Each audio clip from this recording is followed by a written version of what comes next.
من أهم وأشهر العلامات التجارية في تاريخ مصر هو براند شيكوريل، والجزء الأول اتكلمت فيه بالتفصيل عنه، ولكن كان من أهم وأخطر الأحداث اللي مر بيها نشاط شيكوريل هو مقتل سولومون شيكوريل في فيلته بجريمة بشعة جدا. الدافع الأول فيها كان الخيانة. الحادثة دي هزت مصر كلها وكانت صدمة شديدة للمصريين وقتها. طيب إيه الحكاية وإيه الأسباب ومين دول اللي قتلوه بالوحشية دي وإيه حقيقة الفيلا اللي اتقتل فيها والكلام الكتير اللي عليها من أرواح وأشباح وخلافه؟ تعالوا نحكي الحكاية من الأول خالص. الجزء الثاني من حلقة شيكوريل وحادث مقتل سولومون الابن الأكبر للخواجة مورينو شيكوريل. أهلا بيكم وبرنامج عين، وأنا علا أبو السعدات.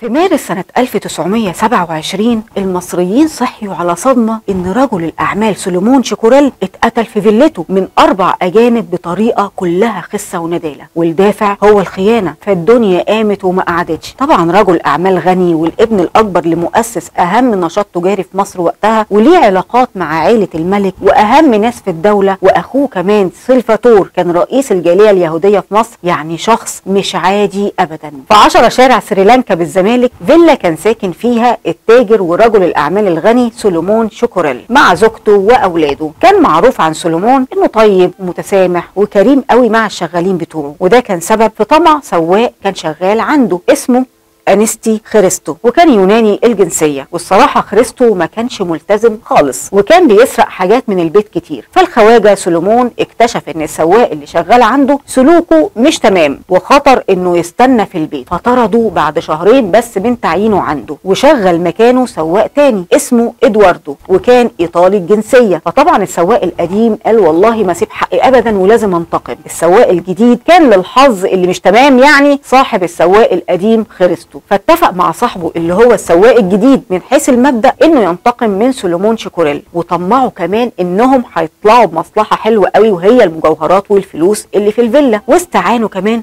ب2 اصحابهم علشان يساعدوهم، وال2 دول كانوا يهود من اصل ايطالي. التحريات على فكرة اثبتت ان ادواردو السواق الثاني واللي كان ليه اوضة في الجنينة سهل الدخول لباقي المتهمين من خلال البدروم، ولكن العقل المدبر هو السواق القديم خريستو. ال4 متهمين دخلوا لغايه اوضه نوم سولومون وزوجته، فحسوا ان في حد بيفتح اوضتهم، فاتفقوا بسرعه انهم يعملوا نفسهم نايمين حتى لو سرقوا اي حاجه في داهيه، بس المهم ما يتاذوش. وللاسف كانت خطه المتهمين انهم يخدروا ال2، وفعلا خدروا زوجته الاول، وللاسف سولومون اتحرك بالغلط. الجنات خضوا واتلخبطوا فقتلوا سولومون ب11 طعنه، ولكن زوجته ما كانتش اتخدرت قوي وقتها، فعملت نفسها نايمه وانها غابت عن الوعي، بس الحقيقه انها شافت كل حاجه ولكن ما قدرتش تعمل اي حاجه لانها مخدره بس كان بشكل جزئي. والمتهمين ال4 قدروا يوصلوا للمجوهرات والفلوس وسرقوها فعلا. الجريمه البشعه دي كانت من اغرب الحوادث والقضايا وقتها، وكانت قضيه راي عام في المقام الاول، فتم القبض على المتهمين بسرعه والتحقيقات في القضيه استمرت أكتر من شهر. بعدها أحيل المتهمين لمحكمة الجنايات، وفي جلسات المحاكمة حضرت زوجة سولومون شيكوريل علشان تقول شهادتها طبعا، وكانت منهارة وحكت بانفعال لحظات الرعب اللي شافتها وهم بيقتلوا جوزها قدام عينيها. والقاضي حكم بإحالة أوراق المتهمين لمفتي الديار المصرية وسط بوكا وندم المتهمين وهم في القفص، واتعدموا ال4. المهم الحادثة دي تمت في فيلا سولومون شيكوريل اللي كان في 10 شارع سريلانكا بالزمالك. وبعد كده أسرة سولومون قرروا يسافروا لإيطاليا ويقفلوا الفيلا على كده، ودي على فكرة الرواية الأقرب، لأن في روايات تانية بتقول إن مراته ماتت بعديه في الفيلا وابنه وقع من شجرة وهو بيجيب ثمرة برتقال. والصراحة يعني مش معروف فين الحقيقة بالظبط، بس أيا كان الفيلا اتقفلت بالجنازير بعد مقتل سولومون لمدة 30 سنة. في خلال ال30 سنة دول وعلى حسب المصادر اللي هتكون تحت الفيديو هنا إن الجيران كانوا بيسمعوا أصوات غريبة في الفيلا، أصوات حد بيعزف بيانو في نص الليل وأنوار تولع وتطفي وخيالات كده بتعدي بسرعه ولا كانك عايش في فيلم رعب. وكانت الفيلا دي مريبه ومعروف انها مسكونه بين الجيران في حي الزمالك. في يوم في سنه 1958 عدى ضابط كبير وقتها اسمه احمد شفيق ابو عوف هو وزوجته، وشافوا الفيلا اللي طبعا كان شكلها فخم جدا وحاجه كده ولا التحفه الفنيه. فالضابط احمد شفيق وزوجته انبهروا جدا بجمالها، وقرر يسكن الفيلا دي هو وعيلته، وخصوصا ان كان سعرها مش غالي تماما. وقتها اولاد الحلال حذروه من الفيلا دي وقالوا له دي فيلا الناس كلها بتقول عليها انها مسكونه وفيها ارواح واشباح وكمان بيحصل فيها حاجات غريبه. لكن احمد شفيق ولا اهتم وقال بلاش كلام فارغ، وفعلا اتنقل ليها هو وزوجته واولاده الثلاثه. مين بقى اكبر اولاده؟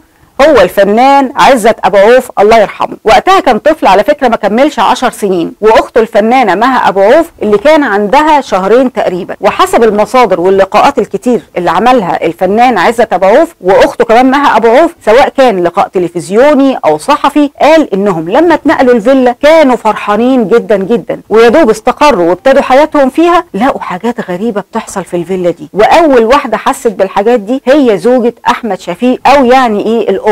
ابتدت تسمع خطوات على الباركيه وهمسات كده جنب ودنها، غير ان بيظهر خواجه كبير في السن ويدخل جوه الحيطه او يعدي كذا مره يعني كده بخطوات ثابته. طبعا جريت وحكت لجوزها وهي مذعوره، وهو يقول لها كل دي تهيؤات وكل الكلام اللي انت بتقوليه ده كلام فاضي. هي مش قادره تكذب اللي حست بيه، وعقلها كمان مش قادر يصدق برضه. لغايه في يوم الزوج احمد شفيق سافر في مأموريه ما، وزوجته طلبت والدتها تقعد معاها. مامتها على فكره ست كبيره وتركيه ومتدينه، وجات الست الكبيره وحصل معاها الحاجات الغريبه برضه من نفس عينه اللي حصل مع بنتها وقتها. الزوجه اتاكدت ان مش بيتهيأ لها ولا حاجه، ولكن برضه الزوج رافض تماما يصدق كل الكلام ده. فوالده الزوجه جابت 3 رجال دين، شيخ وقسيس وحاخام يهودي، علشان يشوفوا ايه موضوع الارواح دي، واكدوا ان الفيلا مسكونه فعلا بالارواح ولكن مش مؤذيين. ونصحوهم يا اما يسيبوا البيت لو منزعجين قوي يعني، يا اما يتعايشوا معاهم وخلاص. الزوجه بلغت احمد شفيق بكلامهم ورفض برضه خالص يقتنع بالكلام الغير العلمي ده، وخصوصا انه كان شخصيه عمليه جدا، ورفض تماما يسيب البيت. وقعد يهزر معاها ويقول لها طيب لو الروح ده راجل بجد يطلع لي وانا اوريله. وقعد يضحك ويهزر ولا همه اي حاجه. يشاء القدر ان العيله كلها تسافر اسكندريه والاب احمد شفيق يقعد لوحده في البيت، وشاف بعينه فعلا الحاجات الغريبه دي. شاف ايه بقى؟ على لسان الفنان الراحل عزت ابو عوف الله يرحمه. هنعرف مع بعض. على الهامش الاول، احمد شفيق كان بجانب انه ظابط فهو كان فنان وبيعزف على العود. فاللي حصل ان احمد شفيق كان بالليل بيعزف على العود ومنسجم قوي، ولكن في وسط كده ما هو بيعزف نسي جمله موسيقيه وراح الحمام، وهو بيحاول يفتكر ايه الجمله الموسيقيه دي، فاتفاجئ ان المقطوعه بتتعزف على العود لوحدها. طبعا اتخض جدا وخرج جري من الفيلا بالبيجامه وراح ليهم على اسكندريه عدل. الحقيقه ان عيله ابو عوف هي الشاهد الوحيد على اللي كان بيحصل في الفيلا دي، ولكن